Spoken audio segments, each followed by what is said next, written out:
આપણે છેલ્લે સ્વાધ્યાય 1.1 પૂર્ણ કરેલું, તેમાં સમય સંખ્યાઓની વાત આવેલી, બરોબર. હવે ત્યાર પછીનો આપણો ટોપિક છે સમય સંખ્યાઓનું દશાંશ નિરૂપણ. તમને દરેકને સમય સંખ્યાઓ વિશે ખ્યાલ છે, તેમ છતાં પણ સમય સંખ્યાની વાત ફરીથી તમને દરેકને કરી દઉં. દાખલા તરીકે 5 છે, 5 તો 5 છે તે પ્રાકૃતિક સંખ્યા પણ છે, પૂર્ણ સંખ્યા પણ છે અને પૂર્ણાંક સંખ્યા પણ છે. અને તમે દરેક જાણો છો કે 5 ને આપણે અંશછેદ સ્વરૂપમાં દર્શાવી શકીએ છીએ. 5 નું અંશછેદ સ્વરૂપ એટલે 5 ના છેદમાં 1, બરોબર. જો આપણે 5 ને અંશછેદ સ્વરૂપમાં દર્શાવી શકતા હોય તો તમામ પ્રાકૃતિક સંખ્યાઓ, તમામ પૂર્ણ સંખ્યાઓ અને તમામ પૂર્ણાંક સંખ્યાઓ, આ બધી જ સંખ્યાઓ કેવી સંખ્યાઓ કહેવાય મિત્રો? સમય સંખ્યાઓ કહેવાય.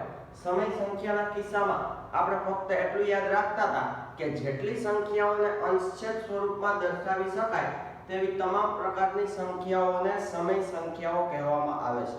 તેના આપણે સંકેતમાં p ના છેદમાં q એવું નામ આપતા હતા કે જ્યાં q છે તે ક્યારે પણ 0 હોવો જોઈએ નહીં. q છે તે કોણ છે મિત્રો? છેદ છે. અને p છે તે કોણ છે? અંશ છે. q ની કિંમત ક્યારે શૂન્ય હોવી ન જોઈએ. જો q ની કિંમત શૂન્ય હોય તો આપણું જે અંશછેદ સ્વરૂપ છે તેની અંદર અવ્યાખ્યાયિત વસ્તુ આવી જાય છે, ઇન્ફિનિટી આવી જાય છે, બરોબર છે. પછી જો તમે -5 ની વાત કરશો તો -5 એક પૂર્ણાંક સંખ્યા છે, પરંતુ -5 ને પણ અંશછેદ સ્વરૂપ આપી જ શકાય છે. પરિણામે -5 છે તે પણ કેવી સંખ્યા છે મિત્રો? સમય સંખ્યા જ છે, બરોબર. જો તમે એમ વાત કરો 3/4 તો 3/4 પ્રાકૃતિક સંખ્યા નથી, પૂર્ણ સંખ્યા નથી અને પૂર્ણાંક સંખ્યા નથી. તે ત્રણમાંથી કોઈ પણ પ્રકારની સંખ્યા નથી, પરંતુ 3/4 છે તે અંશછેદ સ્વરૂપે છે, એટલે કે p ના છેદમાં q સ્વરૂપે છે. જો p ના છેદમાં q સ્વરૂપે હોય તો 3/4 આ આખી સંખ્યા કેવી સંખ્યા છે મિત્રો? સમય સંખ્યા છે. તો હવે આપણે વાત કરવાની છે સમય સંખ્યાઓના દશાંશ નિરૂપણની. દશાંશ નિરૂપણ પહેલા આપણે વાત કરીએ દશાંશ ચિહ્નની. દશાંશ ચિહ્ન. દશાંશ ચિહ્ન એટલે શું? દાખલા તરીકે હું આમ લખું 1.56 તો 1.56 ની અંદર આપણે જે આ પોઈન્ટ બોલીએ છીએ, આ પોઈન્ટને ગણિતની ભાષામાં દશાંશ ચિહ્ન કહેવાય.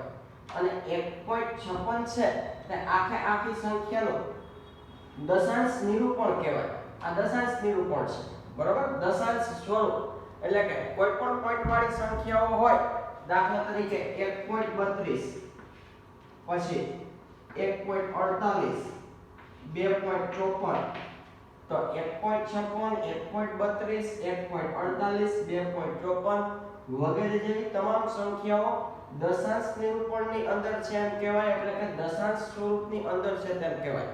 હકીકતમાં બધી જ સંખ્યાઓ દશાંશ નિરૂપણની અંદર હોય જ છે.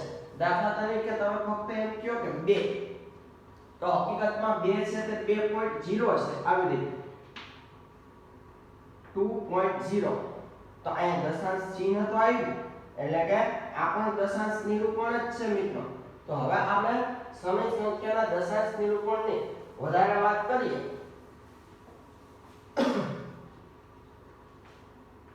એમાં પહેલું શાંત અને બીજું અનંત આવૃત. શાંત અને અનંત આવૃત આ બંને છે તે સમય સંખ્યાઓના દશાંશ નિરૂપણ છે. એટલે કે સમય સંખ્યાના દશાંશ નિરૂપણ બે પ્રકારે હોય. એક શાંત નિરૂપણ, શાંત દશાંશ નિરૂપણ, અને અનંત આવૃત દશાંશ નિરૂપણ.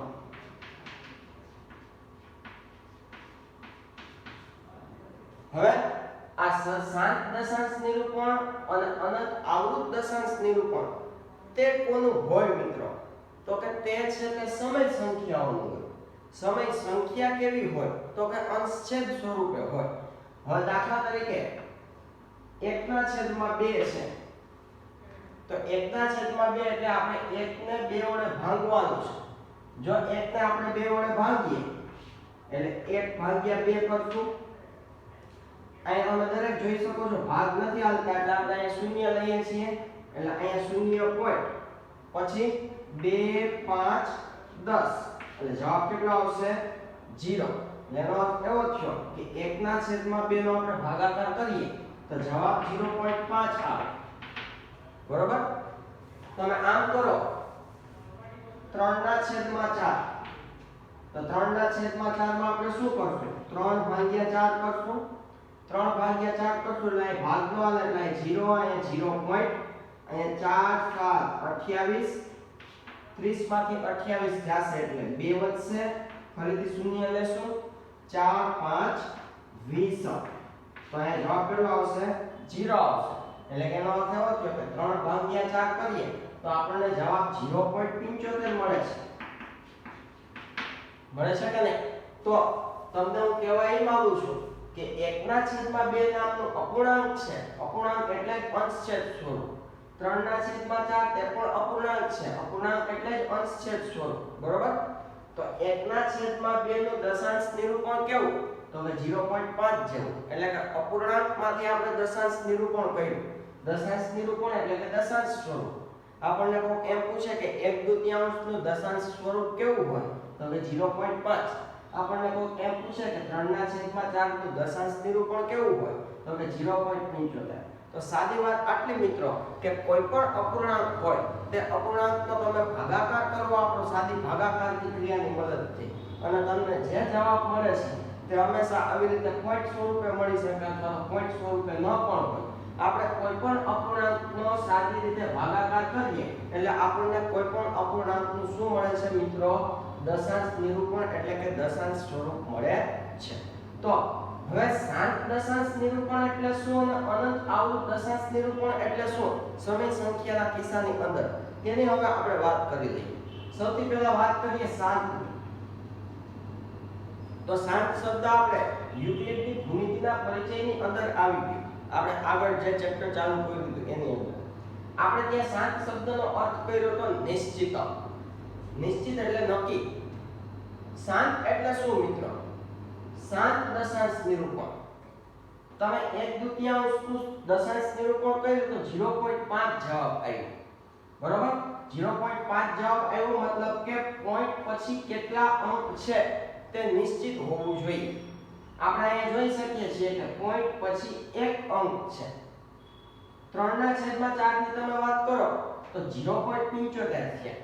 તો પોઈન્ટ પછી કેટલા અંક છે? 2 અંક છે. સાદી વાત એટલે કે કોઈ પણ સમય સંખ્યાઓનું શાંત દશાંશ નિરૂપણ એટલે શું? તો કે શાંત દશાંશ નિરૂપણ એટલે દશાંશ સ્વરૂપની અંદર દશાંશ ચિહ્ન પછી કેટલા અંક આવે છે તે નિશ્ચિત હોવા જોઈએ. પછી 3 અંક પણ આવે, 5 અંક પણ આવે, 1 અંક પણ આવે, 4 અંક પણ આવે, પરંતુ દશાંશ ચિહ્ન પછી એટલે કે પોઈન્ટ પછી જો આપણને અંકો નિશ્ચિત પડતા હોય, નિશ્ચિત દેખાતા હોય અને આપણે કહી શકતા હોય કે ભાઈ પોઈન્ટ પછી અથવા તો દશાંશ ચિહ્ન પછી ફિક્સ એટલા અંકો જ છે તો તેવી તમામ પ્રકારના નિરૂપણને કેવા નિરૂપણ કહેવામાં આવે છે? શાંત દશાંશ નિરૂપણ કહેવામાં આવે છે. શાંત દશાંશ નિરૂપણની અંદર શાંત શબ્દનો અર્થ શું મિત્રો? નિશ્ચિત, ગણી શકાય તેવું. બરોબર. અને શાંત દશાંશ નિરૂપણનું તમે બીજી કઈ રીતે યાદ રાખી શકો? ધારો કે તમે આમ વાત કરો કે 4/5. હવે 4/5 તો આનો આપણે અપૂર્ણાંકમાંથી કેવું સ્વરૂપ જોઈએ છીએ? દશાંશ સ્વરૂપ જોઈએ છીએ.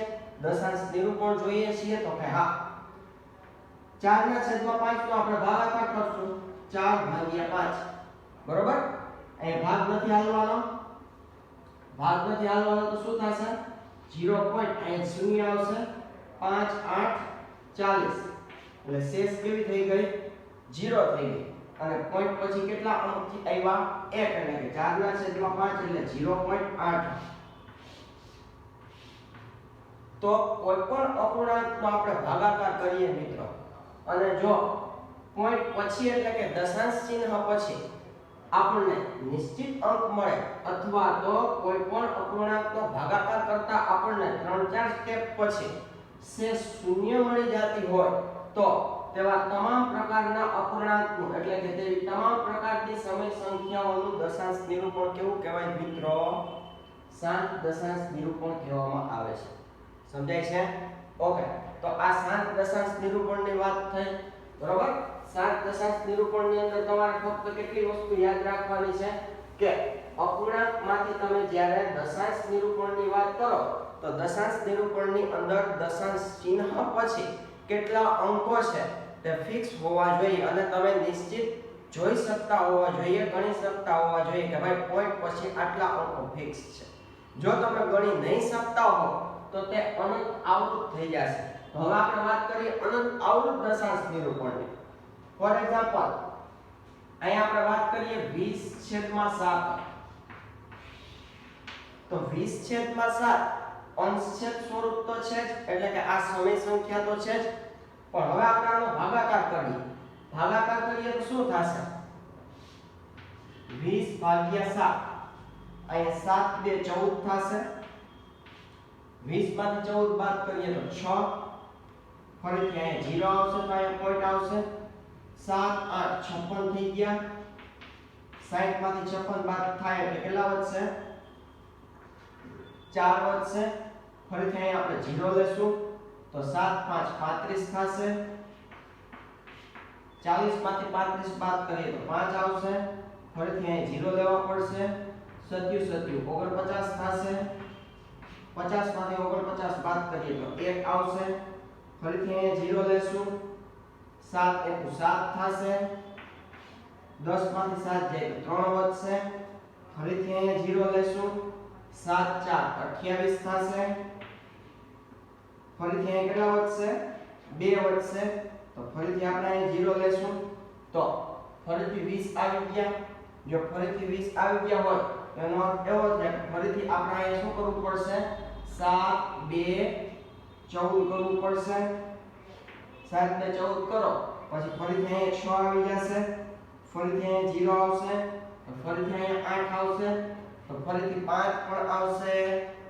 7 આવશે. 1 આવશે. 4 આવશે. હું તમને કહેવાય માંગુ છું મિત્રો કે તમે 20/7 કરશો તો 20/7 ની અંદર શેષ છે તમને ઘણા બધા સ્ટેપ કરો, અનંત સ્ટેપ કરો તો પણ તમારી શેષ છે તે શૂન્ય મળવાની નથી. અને જો શેષ શૂન્ય ન મળે તો પોઈન્ટ પછી કેટલા અંકો મળે તે પણ આપણને ખબર પડે નહીં. એનો અર્થ એવો છે કે પોઈન્ટ પછી અનિશ્ચિત અંકો મળે છે અને જો પોઈન્ટ પછી અનિશ્ચિત અંકો મળે તો તેવા તમામ પ્રકારના નિરૂપણને આપણે અનંત આવૃત દશાંશ નિરૂપણ કહેશું મિત્રો. આ તો તમને એક ઉદાહરણ દ્વારા મેં સમજાવ્યું. અનંત આવૃત દશાંશ નિરૂપણનો અર્થ શું? અનંત આવૃત દશાંશ નિરૂપણ આપણને અહીંયા ફોર એક્ઝામ્પલ આવી રીતે જવાબ મળ્યો 2.85 71 42 85 71 42 આવી રીતે. તમે અહીં જોઈ શકો છો કે 20/7 નો આપણે અહીંયા ભાગાકાર કર્યો પણ શેષ તો 0 આવી નહીં. ભાગ તો આગળ હાલ્યો જ જાય છે. તો અનંત આવૃત શબ્દનો અર્થ શું? સૌથી પહેલા અનંત શબ્દનો અર્થ સમજીએ કે કોઈ પણ સમય સંખ્યાના દશાંશ નિરૂપણની અંદર પોઈન્ટ પછી અંકો અનંત સુધી ચાલ્યા જ જાય છે. બરોબર? પોઈન્ટ પછી અંકો અનંત સુધી ચાલ્યા જાય. અને આવૃત શબ્દનો અર્થ શું? પોઈન્ટ પછી અંકો અનંત સુધી હાલ્યા જાય છે પરંતુ અહીંયાથી અંકોનું પુનરાવર્તન થાય છે. એટલે આવૃત શબ્દનો અર્થ શું મિત્રો? અંકોનું પુનરાવર્તન થવું. તમે જોઈ શકો છો 20/7 ની અંદર ભાગાકાર કરતા અંકોનું પુનરાવર્તન ચાલુ થઈ જાય. જો 85 71 42 85 71 42 અહીંયાથી 85 71 42 ફરીથી અહીંયા 85 71 42 જ આવશે. ત્યાર પછી ફરીથી 85 71 42 પાછું 85 71 42 તેમ અનંત સુધી ચાલ્યું જ જશે. એટલે અનંત તો થઈ ગયું. પોઈન્ટ પછી અનંત અંકો હશે એની અંદર પરંતુ અંકોનું સતત પુનરાવર્તન પણ થાય છે. તો તેવા પ્રકારના દશાંશ નિરૂપણને કેવું નિરૂપણ કહેવાય? અનંત આવૃત દશાંશ નિરૂપણ કહેવામાં આવે છે. હવે આ 20/7 નો આપણને આ પ્રકારની જે કિંમત મળી P તો આ 85 71 42 ઉપર આપણે જો આવી રીતે એક સંકેત આપી દઈએ, આ સંકેતને 12 કહેવામાં આવે છે. શું મિત્રો? 12. 85 71 42 1 2 3 4 5 અને 6 પોઈન્ટ પછી 6 અંકો ઉપર આવી રીતે 12 નું ચિહ્ન છે. એનો અર્થ એવો છે કે પોઈન્ટ પછી આ 6 અંકો સતત પુનરાવર્તન પામે છે, સતત રિપીટ થાય છે અનંત સુધી. તો આ પ્રકારના સમય સંખ્યાના નિરૂપણને કેવા નિરૂપણ કહેવામાં આવે છે? અનંત આવૃત દશાંશ નિરૂપણ. શાંત દશાંશ નિરૂપણની અંદર શું હતું મિત્રો? શાંત દશાંશ નિરૂપણની અંદર પણ આપણે સાદો ભાગાકાર જ કર્યો હતો, પણ ત્યાં અમુક સ્ટેપ પછી શેષ શૂન્ય થઈ ગઈ હતી અને પોઈન્ટ પછી કેટલા અંકો આવે છે તેની પણ આપણને ખબર પડી ગઈ હતી. પોઈન્ટ પછી નિશ્ચિત અંકો મળતા હતા, બરોબર? તો પોઈન્ટ પછી નિશ્ચિત અંકો મળતા હોય તો તે શાંત હોય, પરંતુ પોઈન્ટ પછી નિશ્ચિત અંકો ન મળતા હોય તો તે કેવું હોય? હંમેશા અનંત આવૃત દશાંશ નિરૂપણ જ હોય. સમજાય છે? હજી એક ઉદાહરણ તમારી સમક્ષ લઈ લઈએ. અહીંયા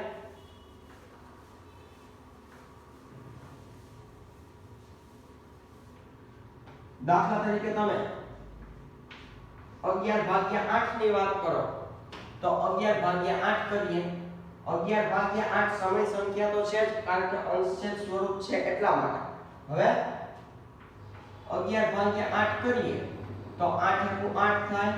11 માંથી 8 જાય તો 3, પછી અહીંયા શું આવશે? 0, એટલે આ પોઈન્ટ આવશે 8 3 8 3 24 થશે. 30 માંથી 24 જાય તો 6, ફરીથી અહીંયા આવશે 0, 8 7 56 થશે.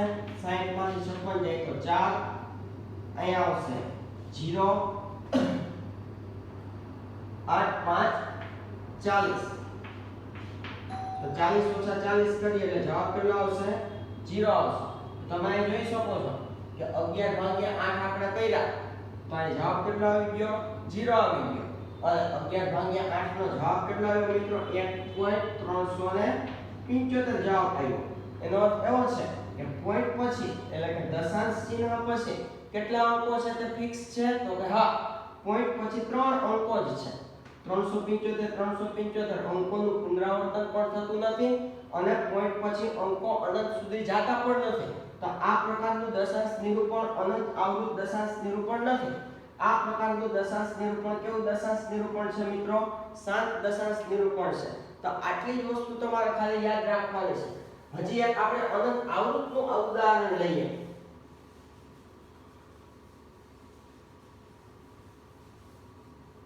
દાખલા તરીકે તમે અહીંયા 13/9 કરો તો શું થશે? જુઓ જી, 13/9 9 * 9, 13 માંથી 9 બાદ કરીએ એટલે 4 આવશે. 0, અહીં પોઈન્ટ થશે 9 4 36, 40 માંથી 36 બાદ કરીએ એટલે 4, અહીં ફરીથી 0 આવશે. 9 5 45 થઈ જાય એટલે ફરીથી આપણે 9 4 36 કરીએ. 40 માંથી 36 બાદ કરીએ એટલે ફરીથી કેટલા આવશે? 4, પાછા 0, તો પાછા 4, પાછા 36, પાછા 4, 0, 4, પાછા 36, પાછા 4, 0, 4, પાછા 36. તો આવું ક્યાં સુધી આવશે મિત્રો? આવું તો અનંત સુધી ચાલવાનું છે. એનો અર્થ એવો છે કે 13/9 કરીએ તો 13/9 કરતા આપણને 1.4444 આવી રીતે અનંત સુધી મળતા જ જાય છે. જાય છે કે નહીં? તમે અહીં જોઈ શકો છો કે 13/9 નો સાદો ભાગાકાર કર્યો આપણે તો આપણને 1 પોઈન્ટ આવી રીતે આપણને સંખ્યાઓ અહીંયા મળી, બરોબર? એનો અર્થ એવો છે કે 13/9 ના દશાંશ નિરૂપણની અંદર પોઈન્ટ પછી કેટલા અંકો છે તેની ખબર પડતી નથી. એટલે કે પોઈન્ટ પછી અનંત અંકો છે, પરંતુ પોઈન્ટ પછી અંકો પુનરાવર્તિત થાય છે એટલે કે આવૃત થાય છે, એટલે કે રિપીટ થાય છે, એટલે કે પુનરાવર્તન થાય છે. તો કે હા, પોઈન્ટ પછી નકરા 4 જ દેખાય છે તમને. અને જો પોઈન્ટ પછી તમને નકરા 4 જ દેખાતા હોય તો આપણે 4 ઉપર આવી રીતે 12 નો સિમ્બોલ આપી દેશું. જેમ અહીંયા 85 71 42 85 71 42 85 71 42 આ 6 અંકોનું સતત પુનરાવર્તન થતું હતું તો આપણે 6 અંકો ઉપર સંયુક્ત રીતે 12 નો સંકેત આપી દીધો હતો એવી રીતે 13/9 ની અંદર એક પોઈન્ટ પછી ફક્ત 4 નામના અંકનું જ સતત પુનરાવર્તન થાય છે અને જો 4 નામના અંકનું જ સતત પુનરાવર્તન થતું હોય તો આપણે ફક્ત 4 ઉપર જ 12 નો સિમ્બોલ આપી દઈશું એટલે 4 4 4 4 4 અનંત ઉપર જશે તો આ પ્રકારનું દશાંશ નિરૂપણ છે તે કેવું નિરૂપણ છે અનંત આવૃત દશાંશ નિરૂપણ છે તો શાંત કોને કહેવાય અને અનંત આવૃત દશાંશ નિરૂપણ કોને કહેવાય તેની આપણે અહીંયા વાત કરી મિત્રો પછી જો આવી રીતે હોય 1.32 અને એની ઉપર 12 તો આનો અર્થ શું છે 1.32323232 અનંત સુધી પોઈન્ટ પછી અનંત અંકો છે કેટલા અંકો છે તેની ખબર નથી અનંત અંકો છે પરંતુ પોઈન્ટ પછી પુનરાવર્તન થાય છે તો પુનરાવર્તન સતત થાય છે 32 32 32 32 તો આપણે ત્યાં બે ઉપર શું આપી દેશું 12 આપી દેશું જો આ કોઈ 1.45 12 તો પણ એમ જ થશે 1.45 45 45 45 45 બરોબર છે તો સમય સંખ્યાના દશાંશ નિરૂપણ બે પ્રકારના હોય એક શાંત દશાંશ નિરૂપણ કે જેની અંદર અપૂર્ણાંકનો ભાગાકાર કરતા શેષ 0 મળે છે અને બીજું અનંત આવૃત દશાંશ નિરૂપણ કે જેની અંદર અપૂર્ણાંકનો ભાગાકાર કરતા એટલે કે સમય સંખ્યાનો ભાગાકાર કરતા કદાપી શેષ શૂન્ય મળતી નથી તો આ બે વસ્તુ ખાસ અગત્યની છે તમારા માટે આ જ મુદ્દો ફરીથી તમારે 10મા ધોરણની અંદર પણ ક્યાંક એક માર્કની અંદર ભટકાશે ભવિષ્યમાં આવે ત્યારે ફરીથી જોજો તમે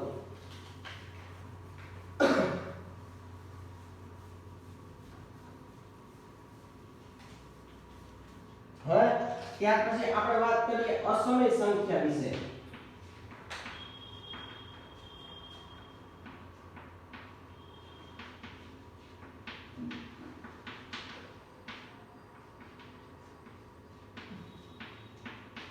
અસમય સંખ્યાનું દશાંશ નિરૂપણ અહીંયા આપણે સમય સંખ્યાની વાત કરતા હતા મિત્રો સમય સંખ્યાના દશાંશ નિરૂપણ આ બે પ્રકારે છે પરંતુ અસમય સંખ્યાનું દશાંશ નિરૂપણ કેવા પ્રકારનું હોય તો કે અસમય સંખ્યાનું દશાંશ નિરૂપણ હોય અનંત તો હોય જ પણ અનાવૃત હોય કેવું અનાવૃત આવૃત અને અનાવૃત એકબીજાના વિરોધી શબ્દ છે અનાવૃતની સંધિ છૂટી પાડો અનઆવૃત અન એટલે નહીં આવૃત એટલે પુનરાવર્તન થાવ તો તમે આમ લખો 2.32 46 47 49 193 642 આ ચાલી જાય 2 પોઈન્ટ પછી એટલે કે દશાંશ ચિહ્ન પછી કેટલા અંકો છે તેની ખબર છે તો કે નહીં એનો અર્થ એવો છે કે પોઈન્ટ પછી અનંત અંકો છે કે નહીં પરંતુ અહીં અનાવૃત લખ્યું છે જો અનાવૃત લખ્યું હોય તો પોઈન્ટ પછી કેટલા અંકોનું સતત પુનરાવર્તન થાય છે તેનો ખ્યાલ પડતો નથી અને જો પોઈન્ટ પછી કેટલા અંકોનું પુનરાવર્તન થાય છે તેનો ખ્યાલ ન પડતો હોય તો તેવા તમામ પ્રકારના દશાંશ સ્વરૂપને અનંત અનાવૃત પ્રકારના દશાંશ સ્વરૂપ કહેવાય અને તમામ પ્રકારના અનંત અનાવૃત દશાંશ સ્વરૂપો હંમેશા અસમય સંખ્યાઓ જ હોય છે મિત્રો બરોબર છે હજી એક વસ્તુ આપણે લઈએ ફોર એક્ઝામ્પલ 3.14 15 71 78 92 97 46 અનંત સુધી પોઈન્ટ પછી કેટલા અંકો છે અનંત પોઈન્ટ પછી અંકોનું પુનરાવર્તન થાય છે ખરા તો કે નહીં પોઈન્ટ પછી અનંત અંકો છે પરંતુ અંકોનું પુનરાવર્તન થતું નથી તો તેવા પ્રકારના સ્વરૂપ કેવા સ્વરૂપ કહેવાય અનંત અનાવૃત સ્વરૂપ કહેવાય તો આના ઉપરથી આપણે ઊંધી વસ્તુ ખાસ ધ્યાનમાં રાખશું કે જેટલા અનંત અનાવૃત પ્રકારના સ્વરૂપો હોય તેવા તમામ અનંત અનાવૃત પ્રકારના સ્વરૂપોને આપણે અસમય સંખ્યાઓ કહીશું હવે મેં તમને આગળના લેક્ચરોની અંદર કીધું હતું કે આપણે અસમય સંખ્યા વિશે વિશેષ ખ્યાલ વધારે આપણે મેળવીશું તો તમે આ બે સ્વરૂપની વાત કરો મિત્રો તો તમે આ બે સ્વરૂપનું અંશછેદ સ્વરૂપ જ નહીં આપી શકો એનું કારણ છે અહીં પોઈન્ટ પછી કેટલા અંકો છે તે તમને કોઈને ખ્યાલ નથી. અહીં પણ પોઈન્ટ પછી કેટલા અંકો છે તેનો પણ આપણને ખ્યાલ નથી. જો પોઈન્ટ પછી કેટલા અંકો હોય તેનો આપણને ખ્યાલ ન હોય તો આપણે છેદમાં શૂન્ય પણ મૂકી શકવાના નથી. અને જો છેદમાં શૂન્ય પણ ન મૂકી શકીએ તો અનંત અનાવૃત પ્રકારના દશાંશ નિરૂપણનું આપણે અંશછેદ સ્વરૂપ મેળવી શકીએ નહીં. અને જો આપણે અંશછેદ સ્વરૂપ ન મેળવી શકીએ તો તેનું આપણે અંશછેદ સ્વરૂપ પણ ન આપી શકીએ. અને જો આપણે અંશછેદ સ્વરૂપ ન આપી શકીએ એટલા માટે આપણે કહેતા હતા કે જેનું અંશછેદ સ્વરૂપ ન આપી શકાય તેવી તમામ પ્રકારની સંખ્યાઓને અસમય સંખ્યાઓ કહેવામાં આવે છે. ખ્યાલ પડે છે? પછી આપણે ત્યારે વર્ગમૂળની વાત કરી હતી તો આપણે એક વર્ગમૂળની વાત કરી દઈએ અહીંયા. ફોર એક્ઝામ્પલ √3 3 નું પર્ટિક્યુલર વર્ગમૂળ ભવિષ્યમાં કે ગમે ત્યાં સચોટ રીતે મળશે જ નહીં. બરોબર?